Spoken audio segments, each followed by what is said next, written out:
Hi, I'm Adam, And I'm Maggie. and we are an overlanding couple. We've been on the road for 9 months in our Toyota 4Runner, 2000 4Runner.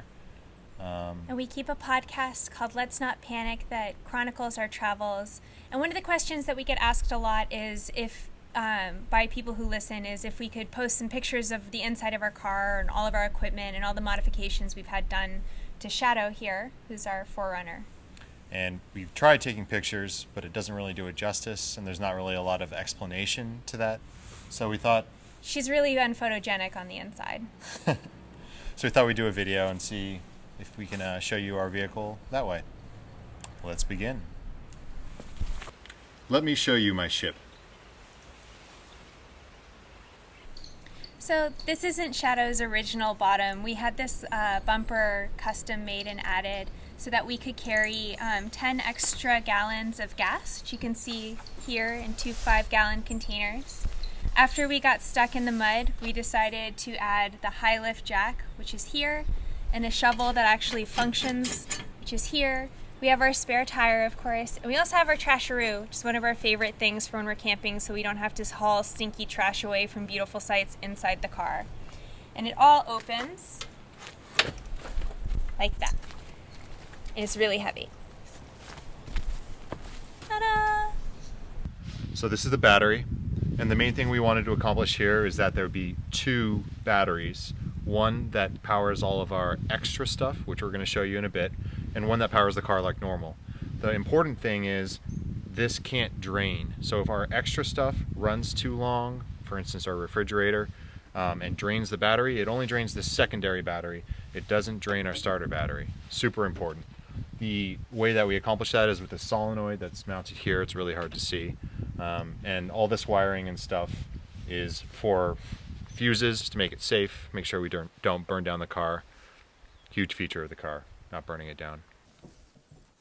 One of the most obvious modifications to our vehicle is clearly this giant white box mounted on the top. It's a rooftop tent. It's a hard shell, and it's a Auto Home Columbus medium size, and I think it's extra long because I'm 6 feet tall, so we made it a little bit more space. One thing is, it's pretty quick to set up. It's got this latch here on the back, but while we were driving through Patagonia, it broke off in the wind. The tent's really durable. It held up in the wind, but this latch did not. So we're using a rope. You can see it down the side of the vehicle. To open, once you open this latch, just shoot it straight up like that. We camped here last night, so you can see there's a little bit of moisture maybe. And then all you have to do is grab the ladder. I like to push it up a little bit. Put the ladder on the ground. And then zip these flats down. Then we set up the ladder and we have our tent for the night.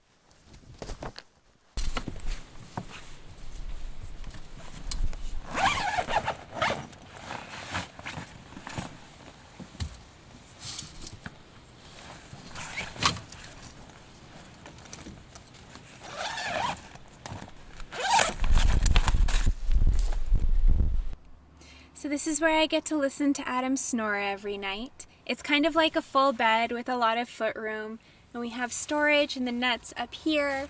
And I also jimmy rigged this little plastic thing so that I could keep some of my things like my eye mask or my glasses readily available every night. We also have an awning mounted right here on the posts for the rooftop tent. Comes out like this. I'm not going to set it up right now. Takes too much work. So this is what Shadow looks like when you clear all of our camping equipment out of her, which we haven't done for months, so it looks super strange to us. But we did have this custom drawer system put in.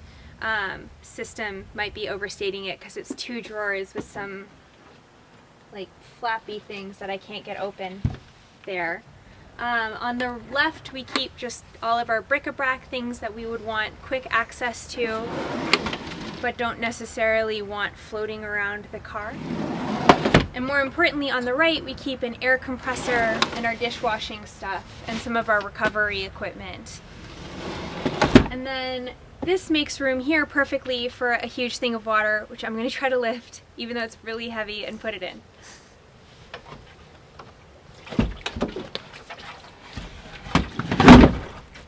Ta-da! Okay, so here we have our power inverter and our refrigerator. It's kind of an awkward shot, but we're getting in there.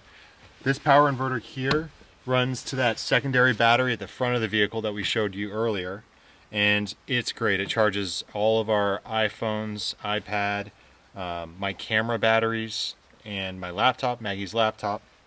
It does drain the battery really fast, so we got to be careful with that, but that's why it's running with this really, really heavy gauge wire here all the way to the battery, because it's kind of a long distance to run.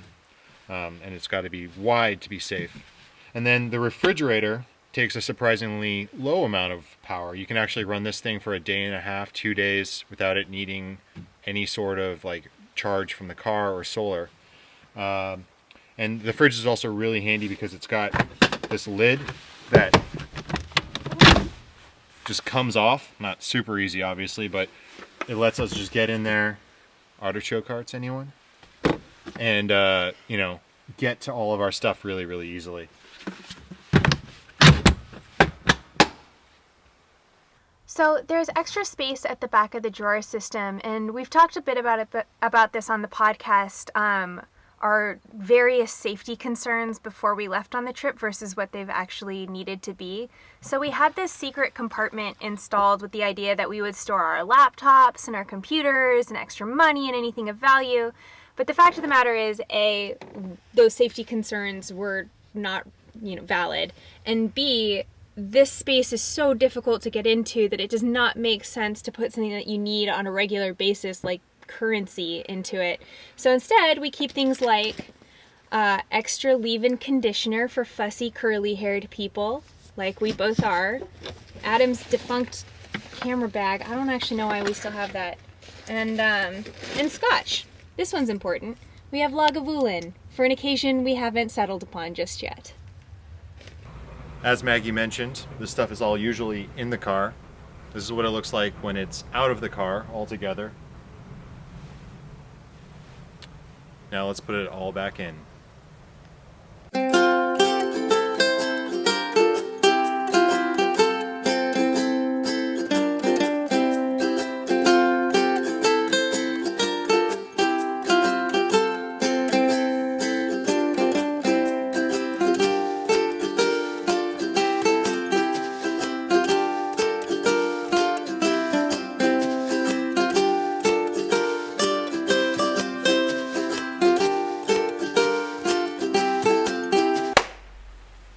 Alright, that's about it.